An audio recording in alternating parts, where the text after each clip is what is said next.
뉴스타파 기자 김경래 최강 시사.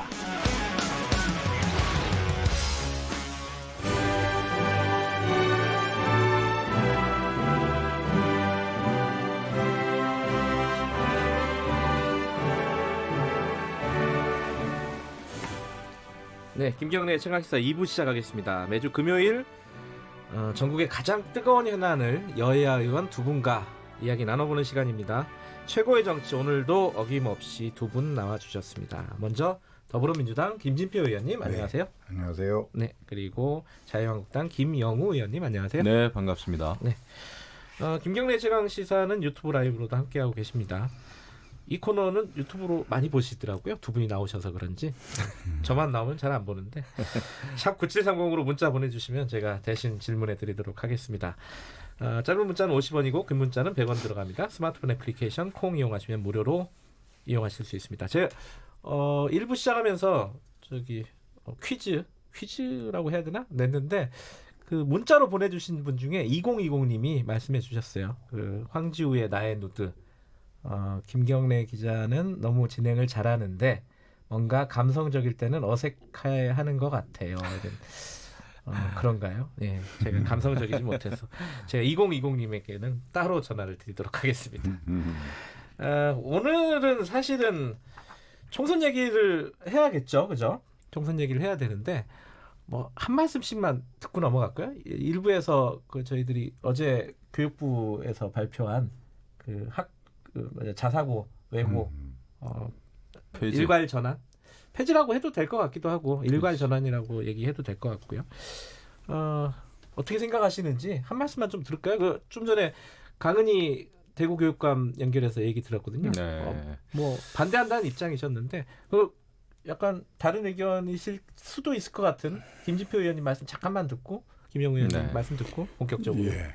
이제 교육의 다양성이라고 하는 것은 필요한데 네. 문제는 몇몇 학교가 우수한 학생을 다 뽑아가는 잘못된 선발 시스템. 그러니까 자사고나 외고나 이런 데가 특차 모집이라 그래가지고 먼저 뽑고 나머지를 일반 고등학교에 배정하는 이런 시스템은 잘못됐다고 생각합니다.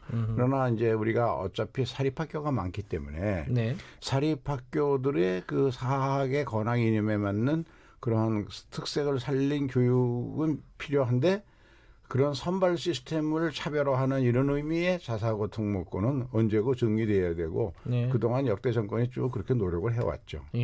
김영우 의원님께서도 한 말씀 듣고. 네, 교육은 정말 100년지 대계인데 5년 단임제 정권이 이렇게 고등학교 시스템을 쥐락펴락하면서 마음대로 하는 것은 교육 정책이 아닙니다. 정책이라고 할 수가 없어요. 이렇게 되면은 분명히 아마 강남에 있는 학교만 좋아질 겁니다. 그렇게 되면은 이것은 모르겠습니다. 이번에 이런 정책이 나오게 된 계기도 아마도 조국 전 장관 딸의 부정 입시, 특혜 의혹 이것 때문에 불거진 거 아니겠어요? 하지만 교육 정책을 이렇게 그냥 어떤 그 이슈를 덮기 위해서 한다는 느낌을 지금 가지고 있어요. 저는 지금 교육부의 교육 정책은 정책이 아니라고 봐요. 이것은 정말 대한민국 교육을 더 혼란스럽게 만드는 것이다. 아주 잘못된 일이죠. 총선용이라는 말씀이신 것 같은데. 그럼요. 그건 어떻게 봐야 돼요? 지방자치단체별로 교육 경쟁을 해야 되는 것이 선진국의 일반적인 그런 지방자치의 모습이거든요. 근데 우리는 지방자치단체장이 교육에 관한 권한이 전혀 없어요. 그 문제부터 먼저 헌법 개헌을 통해서 부여해 주어서 지금 김영우 의원이 걱정하시는 강남에만 좋은 제도다 이렇게 돼서는 안 되죠. 그래서 전국의 교육 경쟁을 자치단체장이 최우선으로 할 수 있는 시스템을 만들어 줘 가면서 이 제도는 단계적으로 추진해야 된다고 생각합니다. 이 얘기는 여기까지만 할게요. 총선 얘기로 들어가겠습니다. 오늘 본론으로. 총선 기획단이 양당에서 떴습니다. 이제 본격적으로 이제 총선 채비 갖춰 나가는 과정인데 이 기획단 구성 놓고 약간 말들이 있어요. 많죠. 민주당 같은 경우는 그래도 겉에서 보기에는 여성들, 청년들 배치가 좀 골고루 된 편입니다. 자유한국당은 좀 약간 현역 의원들 위주 그리고 약간이 아니라 많이죠. 그리고 여성은 딱 전희경 의원 한 네. 번만 들어가셨고 청년들이라고 하기에는 좀 보기가 좀 힘듭니다. 이런 부분 어떻게 봐야 돼요? 내부적으로도 좀 말들이 있지 않아요? 예, 근데 확실히 민주당은 네. 그 참 전략적이에요. 보면은 이제 좀 전에도 말씀드렸습니다만은 이 조국 전 장관을 많은 이제 민주당 의원님들이 호위무사처럼 비호해 왔잖아요. 네. 근데 그런 물을 빼기 위한 노력이 엿보입니다. 금태섭 의원을 총선 기획단에 이제 구성원으로 배치하는 거 보고 좀 다르다 우리하고는 이런 생각을 합니다. 그 총선 기획단 그 이미지만 놓고 봤을 때는 저희가 사실 좀 밀렸습니다. 예, 솔직히 말씀드리면 밀렸다. 예, 하지만은 이제 좋은 그 총선 기획단은 말 그대로 총선을 기획하는 네. 그런 그 조직이기 때문에 제대로 된 총선 기획을 하는 것이 무엇보다 중요하다 생각을 하고요. 박맹우 사무총장도 이제 그런 얘기를 좀 했습니다마는 정말 개혁 공천 확실히 해야 되죠. 우리는 지금의 토양에서는 총선에서 제대로 된 열매를 맺을 수가 없습니다. 이것은 황교안 대표도 이제 얘기를 하셨는데 이 토양 자체를 갈아엎지 않으면 열매를 맺을 수 없다. 그리고 뭐 황교안 대표 그런 얘기까지 했더라고요. 이 나무가 열매를 맺기 위해서는 꽃을 버려야 된다. 네. 또 강물이 바다로 흘러가기 위해서는 강을 떠나야 된다 그러는데 맞는 말씀이에요. 저희는 모든 현역 국회의원들은 백의종군할 자세를 가지고 네. 총선에 임해야 된다 생각을 하고요. 뭐 끝까지 지켜봐 주십시오. 우리는 좌파 정책, 좌파 정권이 망친 대한민국을 바로 세우기 위해서 이제 범보수 대통합이라고 하는 시대적 사명을 완수하면서 꼭 개혁을 해야 된다 이런 생각을 하고 있죠. 보수 대통합 얘기 조금 이따 할 텐데 뭐 그러시죠. 예, 김진표 의원님 말씀 좀 한마디 듣고 넘어가야 될 것 같아요. 뭐 총선 기획단은 심지어는 보수 성향의 언론까지도 민주당에 더 후한 평가를 줬고 또 한국당 내에서 김영우 의원 지금 말씀처럼 여러 의원들이 비판적인 의견을 냈더라고요. 예. 근데 우리는 이제 당원에 충실하게 3분의 2 어떤 위원회든지 3분의 1은 여성으로 한다는 당원이 네. 있어요. 그리고 이번에 돋보이는 것은 2030 세대가 4명이나 포함되어 있었으니까요. 15명 중에. 그럼 반면에 이제 한국당은 결국 그 황교안의 사람들로만 구성된 것 아니냐 이런 비판이 당내에 있는 것 같고요. 그다음에 이제 금태섭 의원을 우리 중용했다 하는 것은 이런 면이 있다고 봅니다. 총선이라는 것은 우리 대한민국의 선거 지형이 항상 보수 30, 진보 30, 뭐 중도 40 그렇게 얘기하지 않습니까?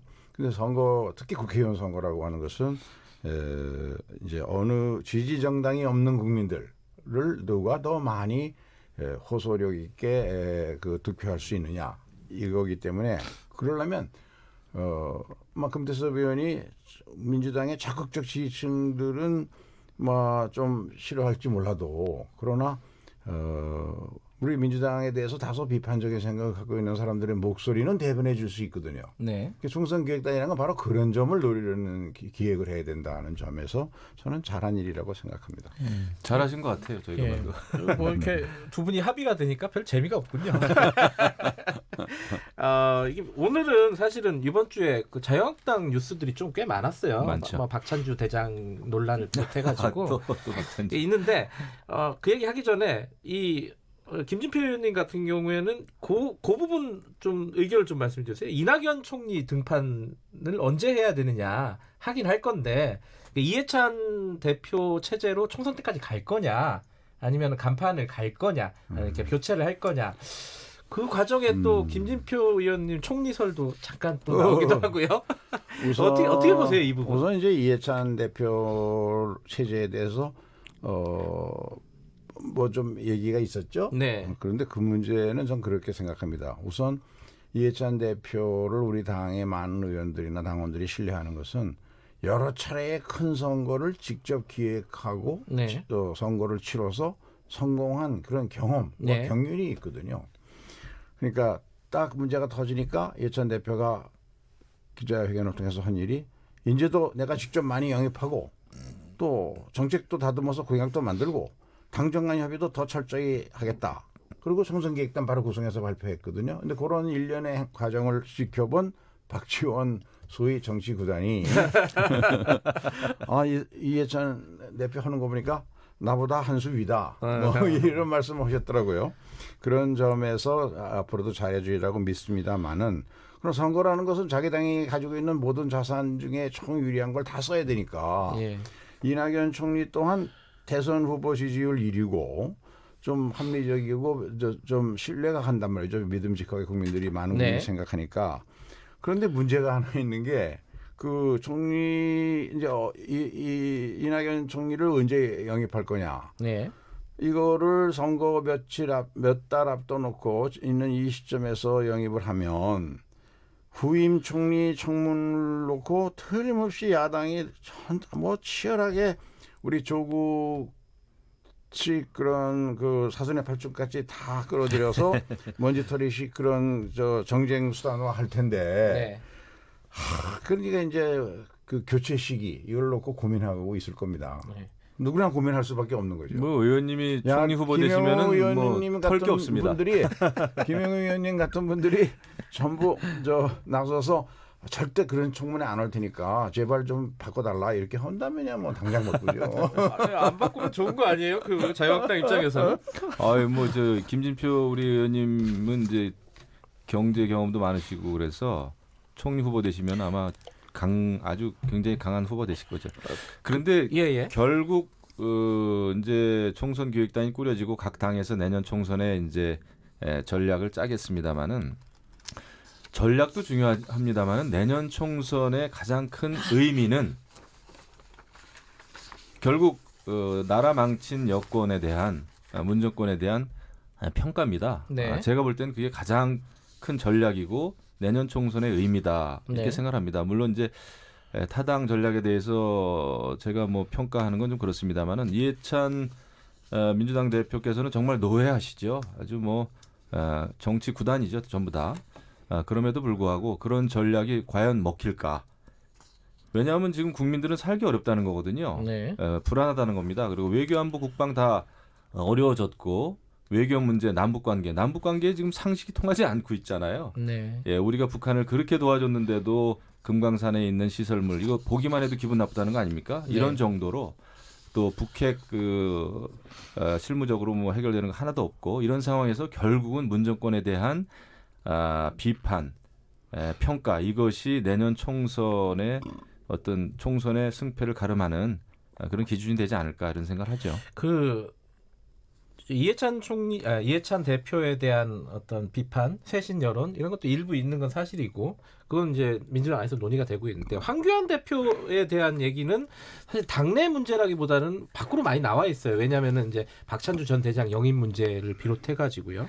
이번에 이제 총선 기획단 같은 경우도 사실 황교안 대표 사람들로 구성된 거 아니냐 이런 비판도 있고요. 이런 부분에서는 당내에서는 좀 문제제기가 있지 않아요 지금?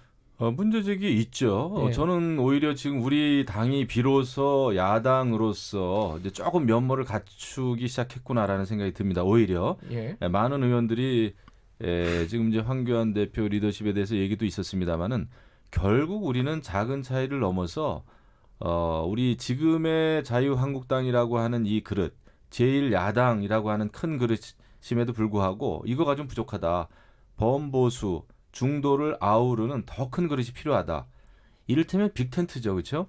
그런 게 꼭 필요하다 생각을 하고 그랬기 때문에 아마 황교안 대표도 이 자유우파라는 표현은 썼습니다마는 제가 볼 때는 자유우파만 가지고는 안 되고 범보수 중도가 하나가 돼가지고 문재인 정권의 국정 실패에 대해서 우리가 제대로 된 대안 있는 비판을 하면서 하나로 모일 때, 뭉칠 때 우리는 총선에서 승리할 수 있다 생각을 하고요. 지금은 뭐니 해도 시대적 과제, 역사적 과제는 뭉치는 겁니다. 지금 뭉치는 것이 가장 중요한 개혁이다. 이런 생각을 하고 있죠. 갑자기 훅 넘어갔어요 얘기가. 뭉치는 걸로. 넘어가지 않을 수밖에 없는 것이 저희가 그게 이제 가장 큰 전략이라고 할 수 있고 황교안 대표의 리더십에 대해서 이제 많은 얘기가 앞으로도 있겠습니다만은 왜냐 강력한 대권 주자이기 때문에 이제 비판도 나오는 것이겠죠. 그런 거에 대해서는 이제 대표도 더욱더 열린 귀를 통해서 많은 다양한 목소리를 이제 받아들이는 것이 필요하다 이런 생각을 합니다. 대통합 얘기를 잠깐 할 건데요. 그 전에 아까 그 부분은 좀 제가 좀 궁금해서요. 박찬주 전 대장 같은 경우에 네. 사실 영입이 보류가 된 상황이고 명확하게 안 하겠다라고 계속 얘기를 안 하고 있어요. 자유한국당에서. 그게 뭔가 여지가 있는 겁니까? 아니면은 황교안 대표가 찍었기 때문에 얘기를 못 하는 거예요? 이거 어떻게 되는 거예요? 영입하면 안 된다고 봅니다. 뭐 제 그러세요? 생각입니다만은 예. 왜냐하면 제가 이제 국방위원장 때 그 벌어진 일인데 물론 이제 본인은 굉장히 억울한 그 군인이에요. 억울한 네. 대장입니다. 평생을 이제 국방에 헌신해 온 훌륭한 군인이면은 틀림이 없지만 네. 또 공관 뭐 갑질을 하고 있는 혐의는 이제 무혐의 다 처리가 됐는데 네. 또 이제 부인이 아직 이제 재판을 받고 있는 이런 상황이죠. 네. 지금 그 박찬주 대장이 그 영입에 있어서 논란의 중심에 서는 것은 아주 우리 자유한국당으로서는 실수한 거다 이런 생각을 합니다. 우리는 보수 특히 이제 중도 무당층한테 어필할 수 있는 그런 인물들이 많이 있고 우리는 이제 스타 중심의 또 특권층 중심의 판검사, 교수 이런 분들을 영입의 대상으로 삼는 것은 저는 옳지 않다고 봐요. 10월 광화문 국민항쟁에서 보였듯이 나라를 걱정하는 많은 일반 국민들, 보통 사람들이 광화문에 모이지 않았습니까? 나라를 지키는 많은 훌륭한 각 분야에서 정말 자수성가한 분들, 조국 전 장관의 특권층 이런 거하고는 아주 대비되는 이런 분들이 많이 있거든요. 그런 알겠습니다. 분들을 영입하는 것이 의미 있는 인재 영입이다 이런 생각을 하죠. 김영우 의원님 의견이 궁금해서 여쭤본 건데 명확하게 말씀을 해주셨어요. 그 저기 보수 대통합 얘기는 김지표 의원님이 먼저 좀 평가를 좀 해주시죠. 네. 지금 움직임이 유승민 의원과 황교안 대표가 지금 이제 활발하게 움직이고 있는 상황이고요. 근데 밖에서 보기에는 유승민 의원은 한국당하고 통합한다 그러면 모욕적이다 처음에 막 그랬었거든요. 근데 입장이 많이 바뀐 것 같기도 하고 요 움직임에 대해서 민주당은 어떻게 평가하고 계시는지. 네, 우선 그 황교안 대표가 한 말은 핵심이 자유우파 빅텐트를 네. 만들기 위해서는 필요하면 한국당 간판도 내리고 뭐 자기도 자리에 연연하지 않겠다 이렇게까지 이제 던졌죠. 네. 그런데 여기에서 분명하지 않게 얘기한 게 탄핵에 관한 문제를 약간 흐렸어요. 네. 그동안 유승민이 3대 원칙이라고 주장해왔던 것을 다시 반복하고 있는데 그게 탄핵을 인정해야 된다. 네. 한국당은 해체되어야 한다. 네. 그리고 개혁 보수 기치로 서로 함께 새 집을 지어야 된다. 네. 그랬는데요. 이 선거 때마다 빅텐트론이 나오는데 많은 경우에 작은 여러 개의 텐트로 선거 치는 경우가 많았죠. 그러면 이 빅텐트를 만들려면 네. 가장 문제가 되는 장애가 뭘까? 제가 보기에는 탄핵에 대한 문제입니다. 지금 뭐 자유한국당은 뭐 탄핵 뭐 5조 뭐 이거를 청산하지 않으면 자유한국당이 아니라 우리 공화당인가? 예, 우리 공화당. 그러고 예. 자유한국당 안에도 사실상 탄핵에 친박계 성향을 가진 분들이 상당수가 있고 네. 이런 거를 고려했는지 안 그러면 황교안 대표 스스로가 좀 그 박찬주 씨를 1호로 영입하려는 것을 보면 근데 이 박찬주 씨가 바로 삼천교육대 발언을 했단 말이죠. 이게 우리 공화당적 사고 내지는 정광훈 목사 같은 사고를 가진 사람이 이게 70년 전에 있었던 삼천교육대를 우리 국민들이 지금 2020년 지금 들어야 되는가. 네. 근데 그런 사람을 인재영입 1호로 하겠다는 것은 황교안 대표의 그런 정서, 공감 능력 이거를 지금 말해주는 거라서 이런 걸 종합해 볼 때 과연 하나의 빅텐트에 황교안 대표가 결단을 내릴 때가 왔다고 생각합니다. 이 문제는 우리 공화당이나 정강호 목사 같은 그런 극단적인 극우 보수 세력까지도 다 빅텐트에 모으려고 하는 거냐? 그런 빅텐트로 해가지고는 우리 선거에서 야당은 좋죠. 우리 여당은 좋습니다. 좋아요? 좋죠. 그렇게 빅텐트에 다 모이면 대구 경북은 25석밖에 안 되고 영남이 40석, 65석이지만 수도권 122석. 거기 수도권의 국민들이 그런 보수를 대한 보수라고 생각할 수 있겠습니까? 알겠습니다. 그 유승민 의원 쪽하고 잘 대화가 될 것 같아요. 이게 예상을 하신다면 그건 내부적으로 좀 잘 아시니까 김영훈 의원님께 좀 여쭤볼게요. 그 정치적 대통합이라고 하는 것은 말처럼 쉬운 건 아니에요. 솔직히 말씀드리면 저는 이제 강력하게 대통합해야 된다고 이제 주장은 하고 있습니다. 여기에서 통합이 되기 위해서는 자기가 가지고 있는 걸 내려놔야 됩니다. 네. 그런 자기 헌신, 희생이 없이 자기 거를 그냥 가지고 통합하겠다 그랬을 때는 국민도 믿지 않고 통합도 되지가 않겠죠. 이제 그런 이제 큰 숙제가 남아 있습니다. 그럼에도 불구하고 저희는 무조건 아까도 제가 반복적으로 말씀드리고 있습니다만은 좌파가 망친 대한민국 이거 범보수 중도가 살리기 위해서는 작은 차이를 넘지 않으면 우리는 아무것도 할 수 없다. 그래서 지금 이제 유승민 대표도 뭐 3가지 조건 뭐 이런 거 이제 얘기를 했습니다만은 뭐 다 좋습니다. 그런데 황교안 대표가 그저께 선언을 했다고 봐요. 과거에 잘못된 것에 대해서 과거에 대해서 우리는 아무도 그 책임으로부터 벗어날 수 없다. 모두가 책임이 있다. 그런 정신으로 하지만 과거에 대해서 시시비비를 가리는 것은 우리는 지는 게임을 하는 것이죠. 예. 미래지향적으로 내년에 문재인 정권을 제대로 심판하기 위해서는 우리가 뭉치는 것이 답이다. 그런 거 그것보다 더 중요한 지금 명분과 가치가 있을까요? 지금은 이제 자유민주주의와 헌법적 가치를 지키고 대한민국을 지켜서 정말 그 후손에게 물려주기 위해서는 우리 보수 내에서의 차이, 무슨 탄핵이라고 하는 굉장히 뜨거운 감자가 있습니다만은 그거는 우리가 탄핵을 했든 탄핵에 반대했든 찬성했든 결과적으로 정권을 빼앗겼기 때문에 우리 모두의 책임이다. 라는 것이 기본 입장이 돼야 될 거다 이렇게 생각을 하죠. 탄핵에 대해서 입장을 분명하게 하지 않은 상황에서도 합칠 수 있다 이렇게 받아들여도 되나요? 그렇게 해야 됩니다. 왜냐하면 탄핵의 강을 넘자라고 하는 유승민 대표의 그 원뜻도 저는 그렇게 이해하고 있어요.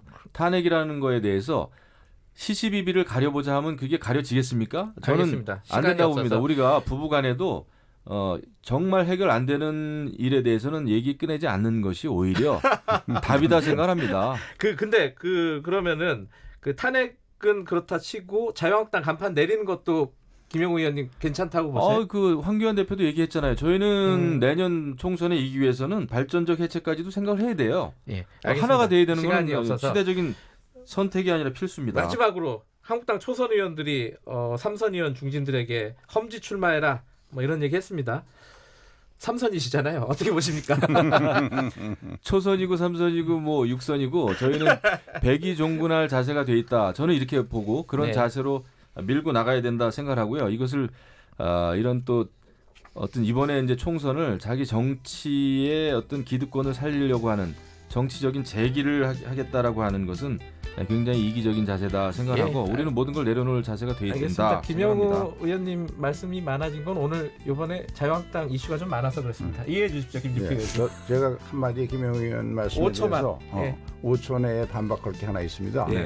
그 친박이 망친 대한민국이라 그러는데 정확하게 얘기하면 여기까지. 아나운서 이혜성입니다. 사연이 왔어요. 요즘 깨끗하고 건강한 물 관리가 중요하다는데 효성 씨는 어떻게 관리하세요? 물 관리요? 저 안 하는데요. 우리 수돗물이 알아서 관리해 주거든요. 깨끗한 상수원은 기본. 노후 상수도관 시설 개선으로